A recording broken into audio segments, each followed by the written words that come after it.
My best friend just proposed to me out of nowhere, and now he's accusing me of leading him on after I harshly rejected him because I honestly thought he was joking.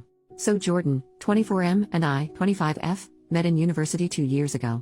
We both started at the same time, and because of our ages we were both considered mature students. So we quickly became firm friends as we shared a dorm, and we'd joke around together about us being old enough to be considered mature in our early 20s. We weren't on the same course, but given we lived together, we would hang out pretty much all the time whenever we didn't have a lecture. We joined a bunch of societies together, went drinking every weekend together, etc., etc. It was a pretty sweet gig because it meant we were at least never alone. Obviously we made other friends, both alone and together, but we were always each other's number one at the end of the day.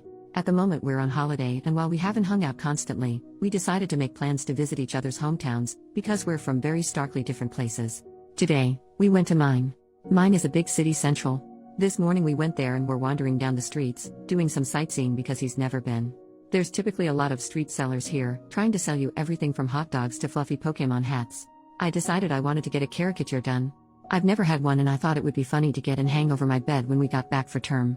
I asked Jordan if he wanted to get in, and he refused. No worries, so I sat down to get it done. They don't take very long, 5 or 10-ish minutes, so I looked straight forward at the artist the entire time. He finished the caricature. I loved it. So obviously I turned to show it properly to Jordan. When I turn though, I literally don't even know what to say. He's down on one knee holding up a ring box. I don't even really know what he said, if he did the whole proposal speech thing, because I was so confused, I was barely paying attention. Remember again, this is a super busy tourist city, so this has drawn a mini crowd now, coming over to cheer us on. I couldn't help but burst into laughter. To be honest, I thought this was some kind of odd prank type thing. We've never been the prankster types or whatever, but I couldn't come up with a reasonable explanation. So I just laughed and laughed and laughed, until I looked at Jordan and he looked genuinely heartbroken. So obviously I asked him something along the lines of, "You are not being serious?" This is the only thing I remember him saying. He shut the box, stood up, shrugged and said, "I guess not anymore," and then walked off. This left me standing pretty awkwardly in this gathered crowd of people, a lot of who were giving me dirty looks, which made me incredibly uncomfortable. The plan was to meet back up at the hotel that we had booked rooms next door to one another. So I figure that's where he's going and head back that way. But he's not there. So I wait, and he still doesn't return. I text him out of concern. This was at 1:15 p.m. It's currently 6:20 p.m. as I'm writing this, just asking if he's okay. He responds with a long message back, which I would post because it's an odd read, but I won't out of respect for his privacy, in which he basically accuses me of leading him on, asking why I didn't break up with him sooner, saying I had publicly humiliated him and that he thought I loved him the same way and that he felt our relationship was strong enough to consider taking the next step. Now this is completely out of left field. I literally have got no clue where in the world he's got this idea from. The closest we've ever physically been is a hug, hello and goodbye. I've never even jokingly flirted with him, for exactly this reason. I've had too many friendships collapse because they can't tell the difference between serious interest and joking banter in friendships, so I've been extra careful to not. We've never kissed, never been on a date, never be intimate. I do not find him physically attractive and I wouldn't want to be in a relationship with him.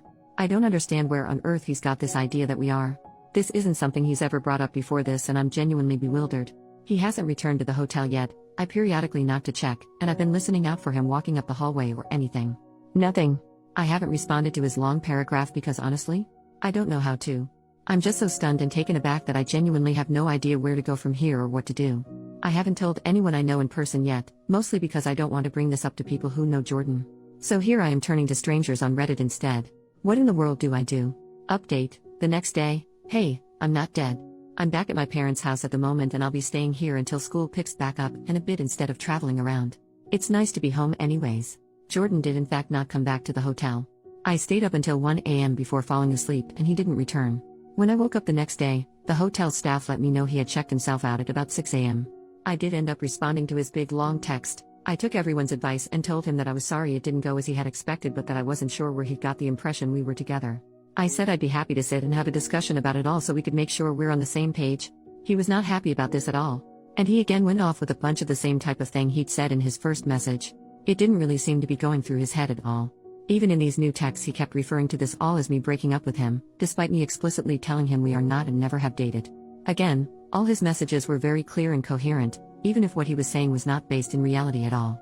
He wasn't sending paragraphs, just sentences in really quick succession, which was blowing my phone up. He told me he didn't want to meet up with me to talk because I had ripped out his heart and crushed it in public. I did ask him for specific instances he could recall between us that made him think we were dating, but he completely ignored the question and just kept going on and on about how hurt he was that I was breaking up with him and how he felt his world was ending. He said he loved me more than anything and had felt so confident that I had too, which is why he felt so certain about proposing to move our relationship along. Eventually, to be honest, I grew pretty tired of the conversation and stopped responding, because it was just going around and around in circles. Me asking where he got this idea, him ignoring this and telling me how hurt he is I'm breaking up with him over this, etc. etc. He went on and on saying he thought it would be a ring I like, because it was my favorite gem, ruby, instead of diamond. It's got me wondering how much he actually spent on this damn thing. I didn't look very clearly at the ring, so I couldn't tell if it was something super expensive or not, and that he had been working up the courage to do so for a while and figured doing it when I was at home would make it more special. For a while, he was just talking to himself in my texts, because I wasn't responding anymore. When I checked back about 20 minutes later, I had something like 60 messages from him. Granted, they were all one sentences. At the very end he apologized and told me that it didn't matter anyway because I wouldn't see him around anymore. Obviously I was concerned, so I asked for clarification. He said that he was going to drop out of university and go back home because he couldn't deal with the shame. That's where our conversation ended. I didn't really know what to respond to that. As it stands now, I don't really know where Jordan is. I didn't ask him, which is my bad. I'm not sure if or when we will talk again. I'm sorry, this is quite a boring update. Unfortunately, I can't excite everyone with a whole and then he turned up at my door, and then he sent me flowers, or whatever. It feels a lot is unanswered. I still don't know where he got the idea we were dating from, he hasn't explained that. So I'm sorry I can't give everyone that answer. I haven't reached out to his family yet. I did consider it, but if he's not having a mental health crisis, I don't really want to involve them unnecessarily. Edit to update further, so adding on, a lot of people said I should ask our mutual friends if he's ever brought this up before. Ever suggested we were dating, etc. All of the people I've asked, granted it was only 5, said that they've not got a clue and he's never mentioned it before now. I don't know then if this is something that he's newly started thinking, if it's been something long-term, etc. Either way, in addition I've also screenshotted all of his texts, etc., just in case. Reading back on them not with a slightly less confused mindset, they read pretty manic. Still haven't heard back from his mum just yet. Second update, hey, it's me again. Still doing okay and hoping this will be the last update I need to make. Granted, I thought the last one would be the last. I did say I wasn't going to make another update unless something significant happened. That's why it's been a week, so I'm sorry for the silence. Following my update post, Jordan's mum did message me back on Facebook that same day. We had a chat for a little while. She's a really nice lady. She agreed though that this was incredibly out of character for Jordan, and in fact, she mentioned a few other things that she had noticed as being off about him in the last few weeks. Nothing crazy, just things here and there she'd never known him to do or say. I spoke with her at length about Jordan's mental health and potential psychosis, and she told me that there is a history of mental illness on his dad's side, including a paternal uncle unaliving himself, but that she doesn't know all that much about it because they've not spoken to one another in quite a long while.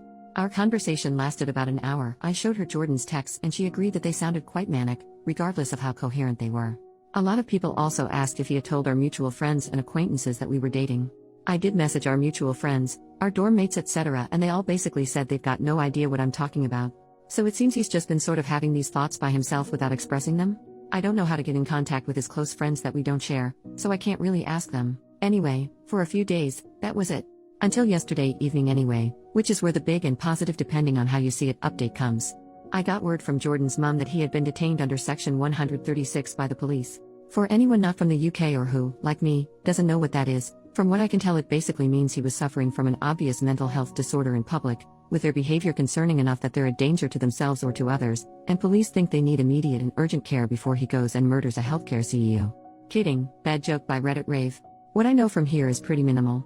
I'm not sure where he was taken to, but his mum said that he would be there for the day while they perform a mental health assessment, so I assume that's what they're doing today.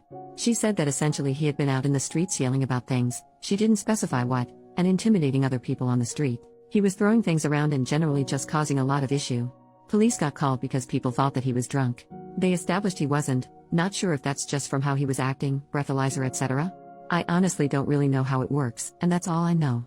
His mum and I again had a chat and we sort of assumed that mental health and psychosis is likely right. The rejection of the proposal probably set him into a spiral of getting worse in the last few days, bringing us to where we are right now.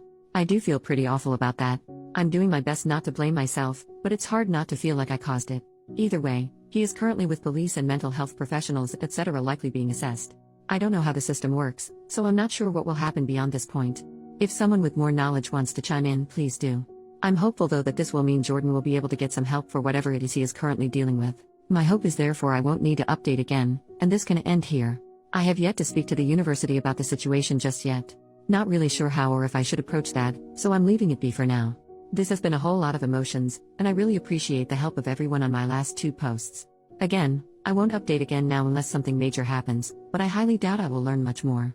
If he gets diagnosed with anything, I'll see if I can find out what from his mom and I'll add it as a small update to this post, though some form of psychosis is definitely looking most likely. I don't want to bother her while they're struggling with this though, so we will see. Thanks again everyone, and thanks for following along. It's been really reassuring to have this support and people with way more understanding than I have to help me.